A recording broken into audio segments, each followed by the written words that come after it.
বৃষ্টি আসার আগ মুহূর্তে চিন্তা ভাবনা করলাম যে ভাই ব্রাদার সকলে মিলে পাহাড়ের ট্রেকিং এ যাবো।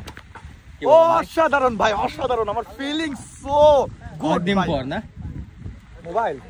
তো যাচ্ছি আমরা ওই সামনের পাহাড়টায়।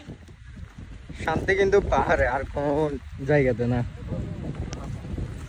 তো দেখা যাক কতটুকু যাইতে পারি। বৃষ্টি আসবে কিছুক্ষণ পর।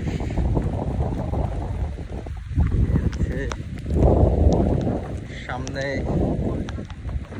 মিজোরাম রাজ্য আছে। সবসময় মানুষ সাজেকের ভিডিও দেখে। সাজেকের পুরো ইউনিয়নে বিভিন্নগুলো পাড়া আছে। পাড়াগুলোতে সুন্দর সুন্দর প্লেস আছে। দেখি আজকে কতটুকু যাইতে পারি।